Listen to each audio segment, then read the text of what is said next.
Welcome to Inspiration Contagion, where we spread inspiration one story at a time.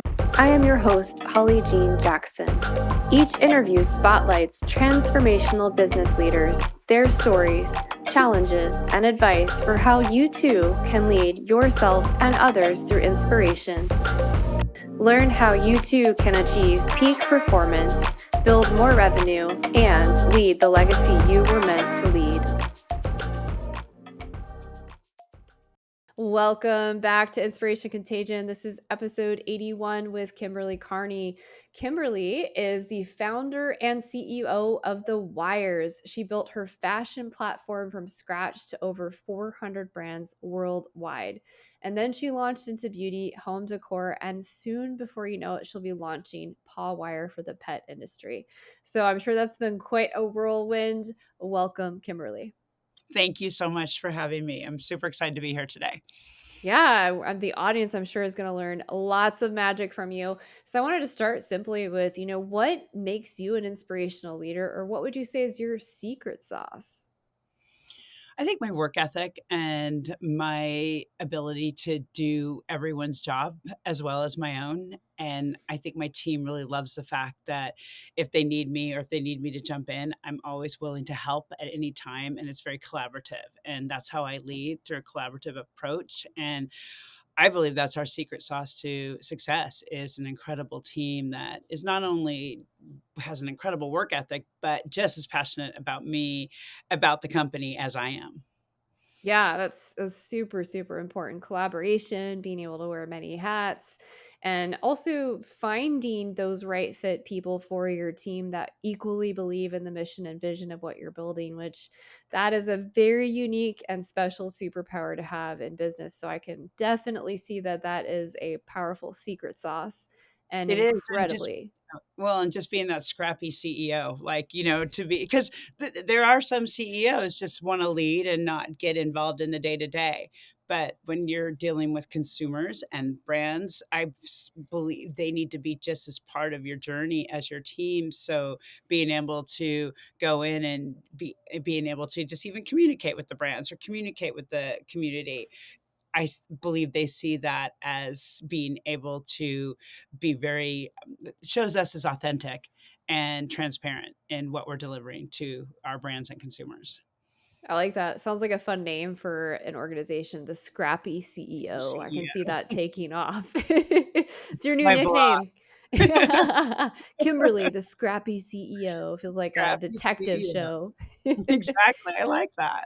Yeah. Okay. So I love this scrappy angle. I love the collaboration element, but I'd love to hear from you too. What does inspiration mean to you? What does inspiration mean to me? Inspiration to me means being passionate about something and being inspired to, whether it's do the work or support the brand or the company, but really getting behind what's at the core of the DNA of a company. Whether it's their social values or whether they're sustainable or eco-friendly. Inspiration to me is really just finding those people that empower you to be even better than you are. Yeah, I like that. I like the DNA of the company. And also I think hiring people that can embody the DNA of that company and being aligned to the organization so that it can be aligned to your personal vision and your personal brand, which is your superpower. So that is pretty rad.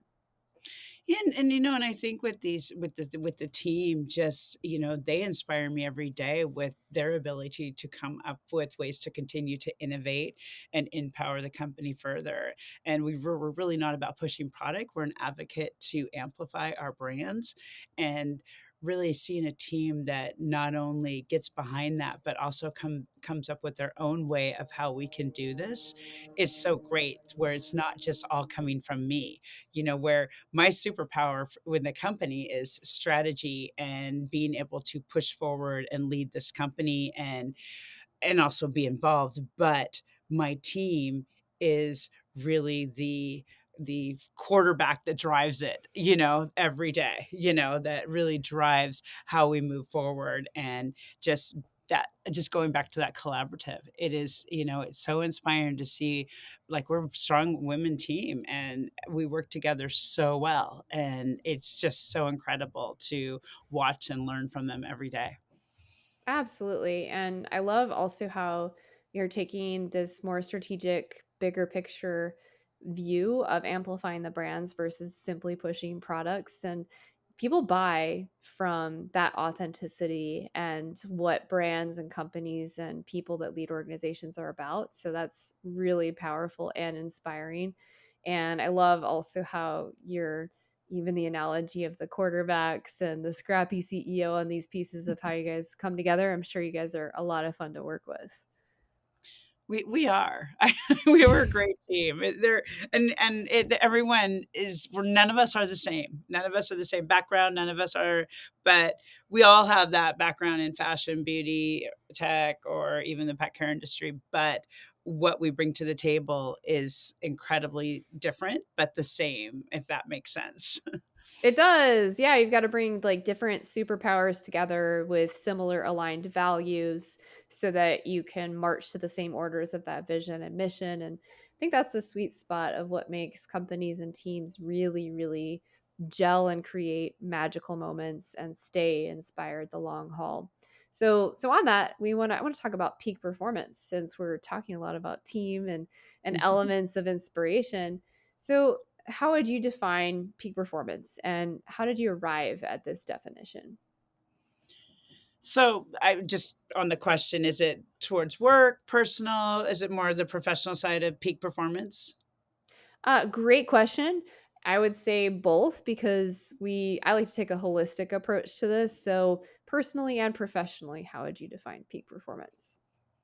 Personally, peak performance to me is continuously challenging myself to strive to scale and grow the company, and even in places where I'm not necessarily comfortable, like going into when I went into beauty. Someone, one of my teammates came and said, "Hey, I see you own glasswire.com." I go, "How do you know this?" And she goes, "I stalk you." And I'm like, "Great. Just why aren't we doing beauty? It's a multi-billion dollar industry." And I'm like, "Oh, no, no, no, no, no." Said, "I don't know beauty. I know tech. I know fashion. I think we just stay in our lane." And they pushed me. And then we went to the developer, asked a couple of investors, and we decided to go forward with it. And I think when I'm able to push myself beyond my own comfort zone to learn and really just grow in myself, to develop myself further in this worldwide platform that we've created, and then watch us launch at number 2 in the App Store and then grow that beauty to Glasswire to over 300 brands so quickly. And now going into the pet care industry, I think peak performance for me is just continuously building on not only my expertise, but learning and educating myself through industry leaders. And that has been so helpful to me. And that's where I reach my peak performance. Did I answer that Absolutely. correctly? Well, there's not a correct answer, Kimberly. It's how you see peak performance. But how would you say you arrived at that definition? Because I think when we're younger or early days and starting a company, how we define peak performance is very different until we kind of get into a groove. So, how did you arrive at that definition? So early days, like you said, would have been when I launched Fashwire. That was at our peak performance. And then we needed to build and continue to grow Mm, on that. Now we're at a stage where we have the ability to take this incredible consumer base and introduce them to these different verticals.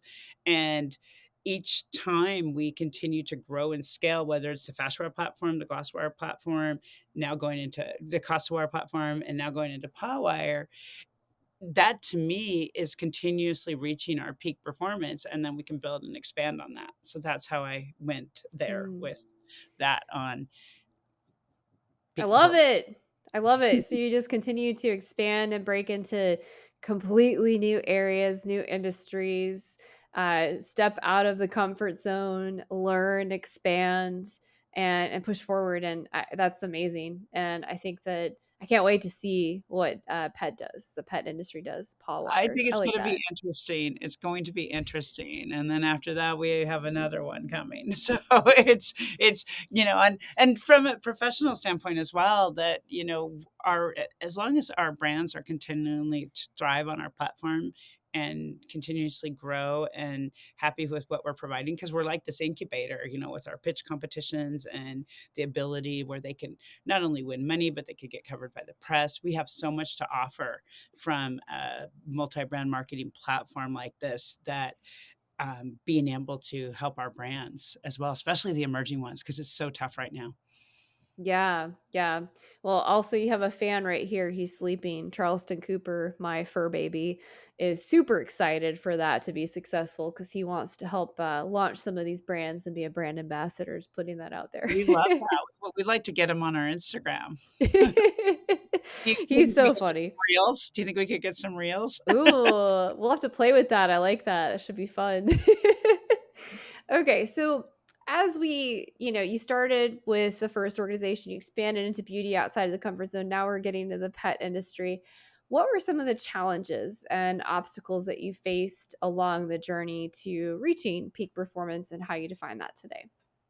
When I launched FastWire, I had a store. I was a retail owner of 25 brands, and they were on our platform. And I'd reached out to them and said, "Can we use you to go get brands at the trade shows?" And they were like, "Great." And I had this big meeting with this affiliate company that handles all different brands that we were hoping that we could get in front of, and they'd give us their brands, and we could work with them.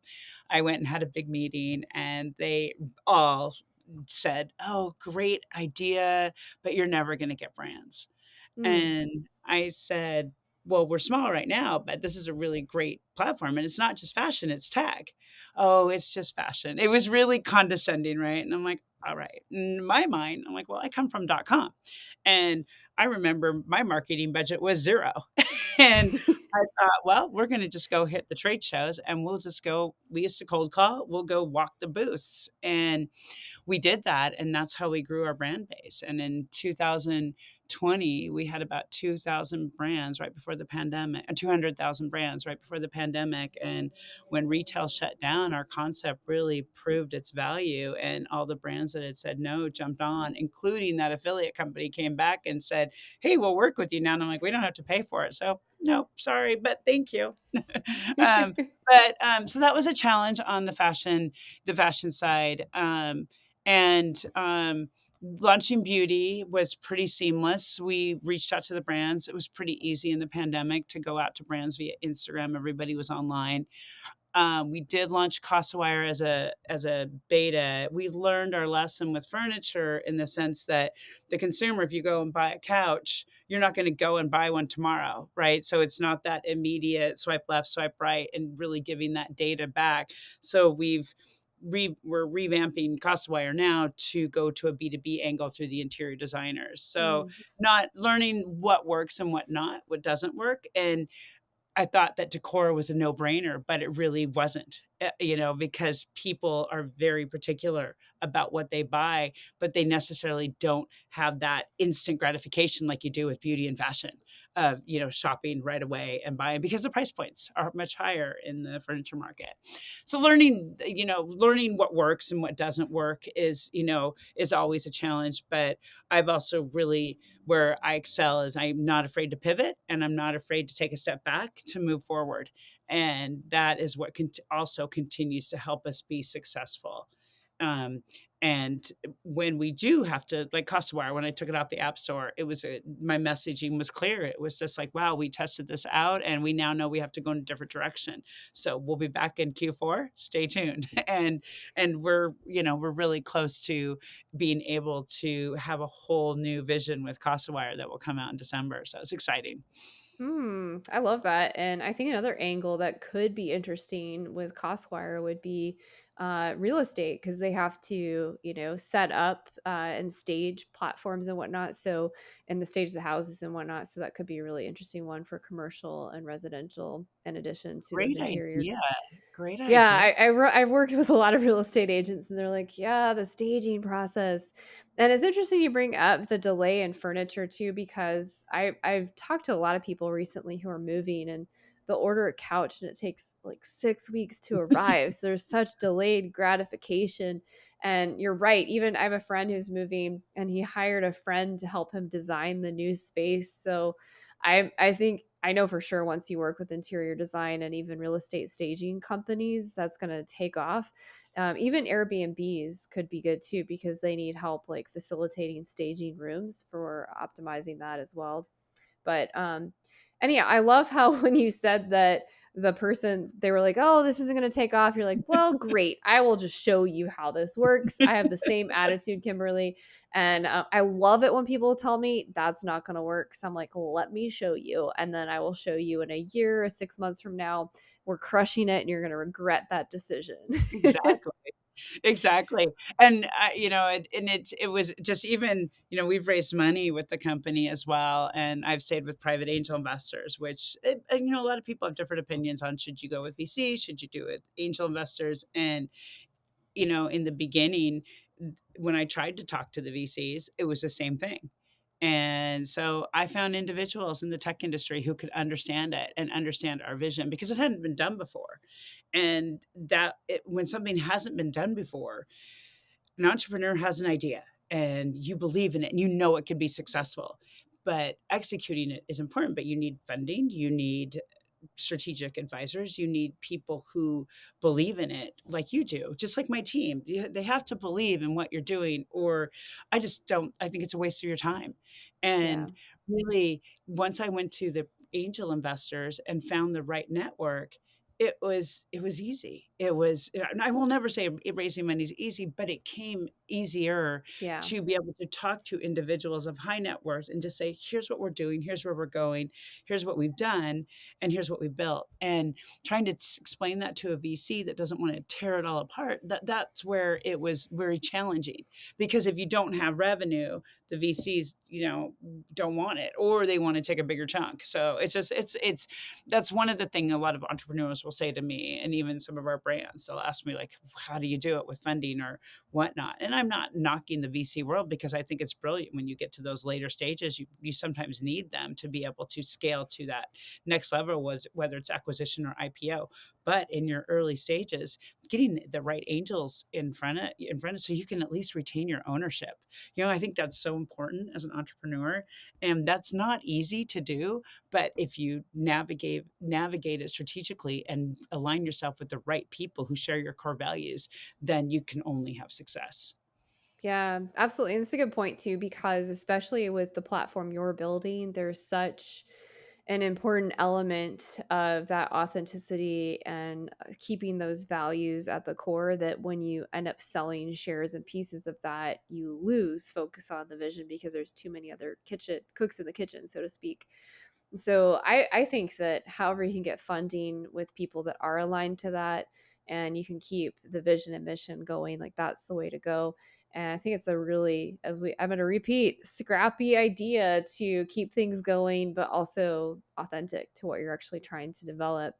So I kind of want to go back to a little bit more on peak performance.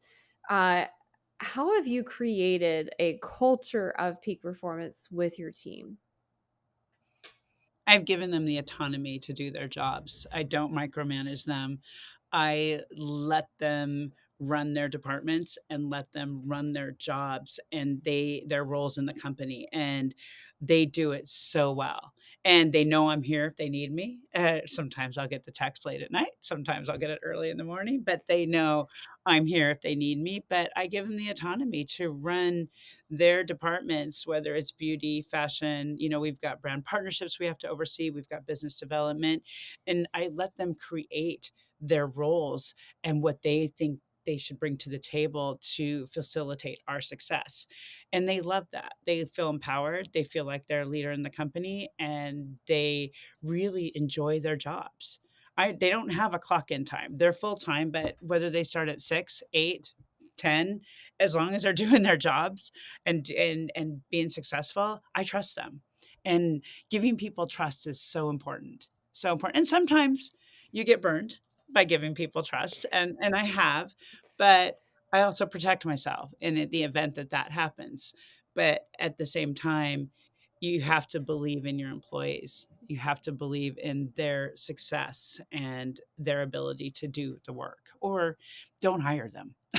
That's just, but I believe that's our secret sauce to really helping the employees feel empowered because they feel like they have control over their jobs. And I don't know that a lot of people do. I hear feedback from, people in the working world, more corporate, where, they're tied to meetings or they're tied to these different things. And we just don't work like that. Yeah. Yeah, I know. I came from the corporate world, and I was, I think, very, very fortunate. The organizations that I worked with, first of all, I would typically kind of network my way into them, and they'd see something in me and say, "We're going to hire you," and they'd create a position for me, which is the way it should be.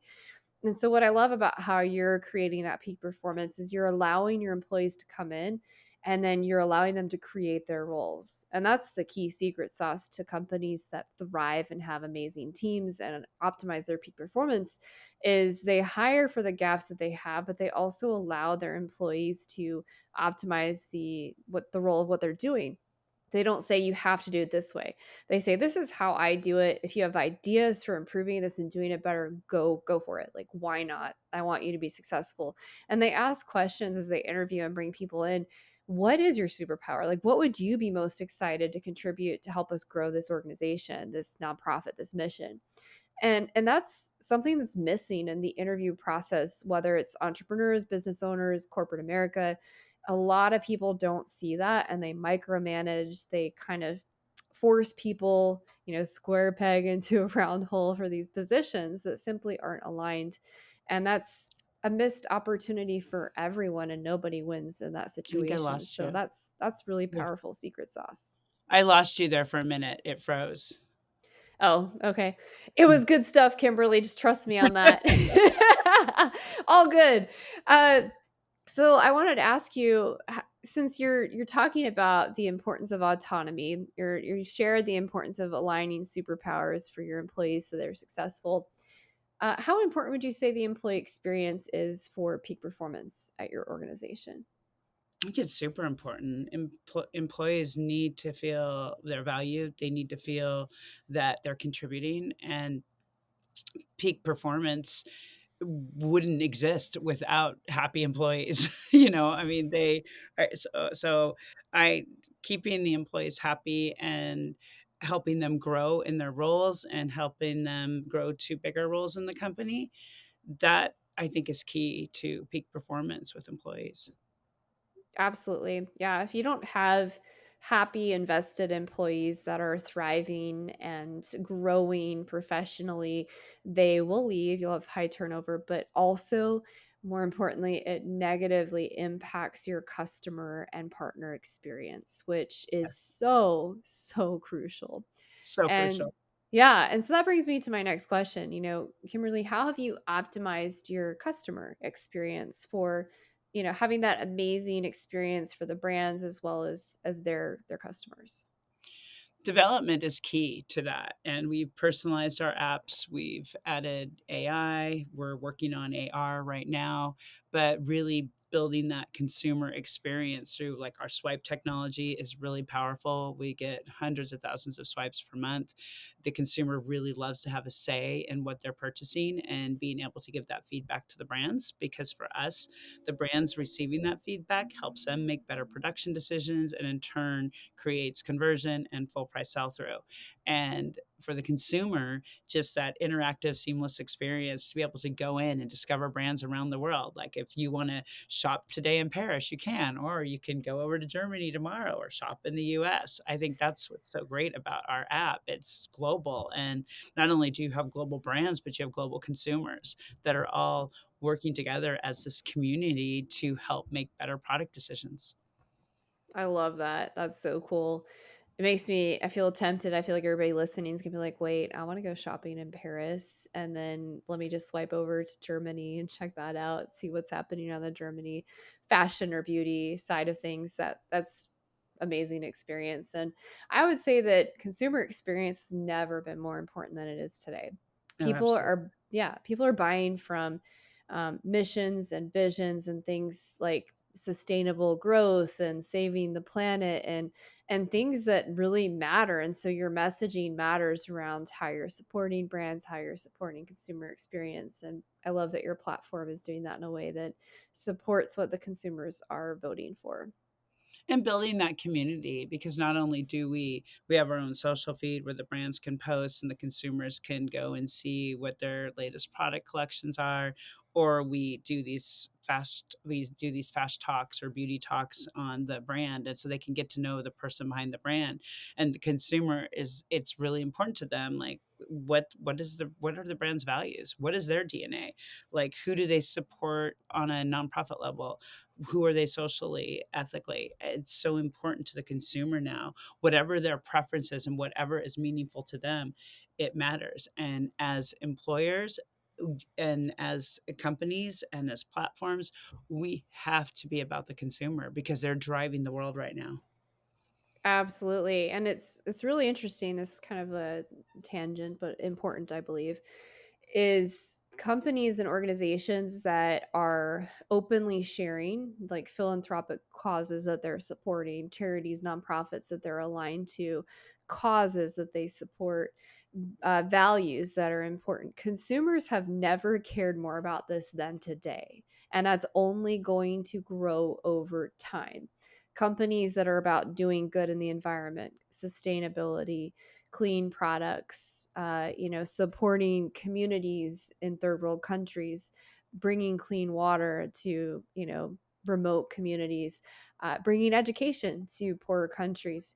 These are causes that people are willing to vote with their dollars on. And so I'm seeing more and more of my clients that they already have causes that they want to align, and we're starting to align their company and putting percentages of every purchase for products and services towards those nonprofits or charities, because one, it helps them feel excited because they want to go big in their company to give more, but two, it helps the consumer align with them more and stay and remain a customer for longer because they're part of something bigger.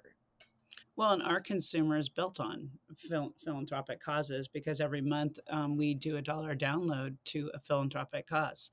And we do a different charity every month. And we love that. We love being able to give a dollar download of our apps to philanthropic causes.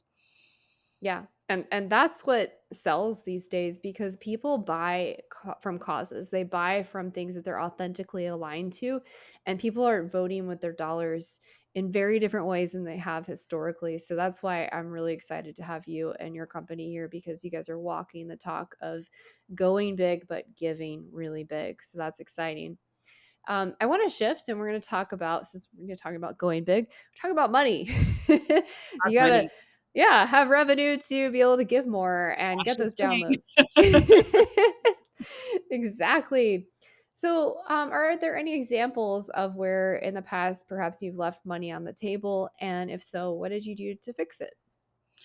When the pandemic hit, when we launched FastWire, we let the brands be free for a year. Our business model is a percentage of each sale directed via our platform. And when the pandemic hit, their year, because we launched it in middle of 2018, so I gave them till the end of 2019 so we could prove the concept. And when the pandemic hit and we were starting to charge, they came to me. A few brands said, "Can we not charge it because it's a pandemic?" And of course, I said yes. So I just raised money. And that is what I decided. Well, if we're not going to get revenue in, then I'm going to go raise it so that we can afford to push forward. And fortunately, the pandemic, offered PPP for payroll and did certain things to help out companies during that time. But really, it was raising money and pushing forward and letting them be free for that whole year. We let them stay free on the platform. And so that's what I did to get through that time. It wasn't easy. And there were some times when I was worried we weren't going to make payroll, but we either had shareholders or people step in to help, and or I raised the money. So the Wow. key is to just you have to really figure out what was most important, and the most important was keeping the brands because the brands are what facilitate us forward with connecting with the consumers. Well, and I imagine that while that was a risky move and required more work and I'm certain more stress, it was the right move in terms of Oh, supporting your absolutely. main base. And also I'm sure that created incredible loyalty because my goodness, 2 years of free access to a platform that's skyrocketing like that, they're going to stay for life, I would hope. Yeah, no, they've been great. The only brands that have left are the brands that haven't stayed in business. Really, we haven't had a lot of turnover. We've had some that, it's not for them, and that's okay. Because 'cause I'm a big believer. If it doesn't work for you, it doesn't work for us. Yeah. Yeah, that's a good place to be in. You wanna find the right people that Yes, are aligned, that it works, they're not high maintenance, and be selective with who you're supporting, and especially since because it has a community element.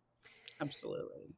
Yeah, so if you could wave a magic wand and see all of the profit leaks that you have today, what would you do with that knowledge? That's a good question. So, I just wanna understand the question. All the profit leaks? Is that what you said? Yeah. Yeah, where you're leaving money on the table, for example. I I don't even know how to answer that question. Um, I'm not really sure how to answer that question because I feel like I have a pulse on everything, and if there's any profit leaks, they're fixed, and it's hard to predict the future in this economy. So right now, what I'm doing to be preemptive with as we go forward is we are back in arrays. I'm really focused on the money side to make sure we have enough. I'm also focused on tightening up the company right now and making sure that the roles in the company are really focused on what we need to do to drive the business forward. And you take, like, PawWire, for instance, like, I made that call because I knew that we'd be losing money if we went forward, but if we were able to go back and redevelop certain areas and build these rooms that we're building and doing these different things, I knew we'd be more profitable going forward. So, from development enhancements to employee positions and where we're focused on, even our travel schedule right now, we tend to hit the trade shows for brand acquisition. I'm scaling back and going more from let's go from a more cold calling standpoint. The brands know us. We've been to the shows. Let's take a step back and, save that money so that we can, have it for next year. A lot Hmm. of the bigger companies I've heard, we have some investors in bigger corporations that have shared with me that they're all going on Q4, no travel unless you're speaking. It makes sense to me because Q4 is so important and we really don't know what's really happening with the economy as we see these reports coming out, like the Moody report on downgrading banks or doing these different things since Silicon Valley. It's been up in the air for people. And right now, what I want to do is just really stay focused on the now and what we can do right now so that we are okay in the future. That's very smart. Yeah, very, very smart and scrappy. That's your code name now, the Scrappy CEO Scrappy, forever. I'm gonna add it to my contact list. Kimberly Scrappy Carney. Scrappy CEO, Yeah. SCO. Okay, that's very smart. Yeah, a lot of the clients that I work with for my consulting, we're making sure that we have lots of different revenue streams and creative ways of working, which are also more conservative than typical because of the way things are moving in the economy. But honestly, it's really been interesting. A lot of my clients, and myself included for my business, have been growing this year, even though we're in a recession. So that's been incredible. But I think that's the business owners who are smart, like what you're doing right now, and they're prepared for these changes and the uncertainty. They're the ones that are set up for success. So I'm glad to hear that you're doing those things. um, what would you say is your next shiny object that you want to turn into a revenue stream? Um, well, we are working on the food industry right now, and, Mm. um, so TasteWire is coming in Q4 I mean, in 2023, in Q2 of 2023. So we've been working on that behind the scenes to focus in on the food and beverage industry. We're super excited about that, and we really think that could be a profitable revenue stream from partnering with restaurants and wineries and different places as we build out this app to dive into the food world. Interesting. You want to know something wild? I did this. I want to say it was a user experience class, and my product that I developed, this is like 12 years ago, it was a long time ago, was called Shop Genie. And it was an application where you could take your mobile device and create a grocery list or go to the grocery store, and based on your consumer preferences, like you were gluten-free, sustainably grown, organic, whatever those things were, you could put those preferences in there and scan a product, and it would say yes or no, or tell you where the product was. The reason I didn't pursue it, like the VCs that I pitched it to were like, this is incredible, was more from a lobbyist political perspective. Getting access to those lists would have been impossible and not a something I wanted to go after at the time. But I guess I put that out there because what's really interesting about the TasteWire idea is I love the idea of consumers being able to vote for the brands that they want to support based on sustainably grown, organic, all those things that are really important to consumers. So I'm excited to see what you do with that. Well, and from around the world, they get to discover food from around the world that they might not know about, and I think it'd be really cool. Where I'm thinking is that really showing the ingredients and how to make this food and how to, and really capitalizing on that food market, but also helping the food industry at the same time be more Absolutely. discoverable and show it, like you said, to your point, whether you're gluten free or wheat intolerance, nut allergy. I think that there's just so much to offer that we're not seeing. Absolutely. Absolutely. Yeah. And the wine industry, too, I feel like a lot, because I used to work in the wine industry years ago. There's so many brands that are simply unknown, like smaller brands, smaller That's wineries, what I'm excited vineyards. about. Yes, yes. Yeah, it's just there's so much good wine out there that's not just in the US. Sorry, USA, if you're listening. That's abroad. And I feel like we're very sheltered from exposure to that unless you've been in the industry. And I've dated people in food and beverage, and they understand the nuances of that and having access to different foods in different parts of the world. So I'm really excited to see where you go with TasteWire. Yeah, I'm excited about it. I had to bid to get the domain, but I got it. Of course you did. Scrappy CEO for the win. She's crushing Scrappy it. CEO. Is it available? No. Put a bid. So, All right. Well, this has been an amazing interview. We're going to wrap up with two rapid fire questions. okay. What is the best one piece of advice you would share with others today? Any setbacks you have as an entrepreneur, don't look at them as failures. Look at them as a chance to pivot and go in a direction that could not only be more profitable, but also drive your business forward. So many entrepreneurs back early on when our first developer wasn't going to be the right fit going forward, I really felt like I had failed at that. And it took a chance meeting with Damon John of Shark Tank, of all people, who met with me for over an hour and gave me so much insight and advice just on that. And I really took that advice to heart, is just take those setbacks and drive them into success, because it will lead you to something even bigger, which is what is exactly what happened to us. I love that. Amazing. Take those setbacks, pivot, learn, grow. Don't let them hold you back. Amazing. What is the legacy you wish to leave behind?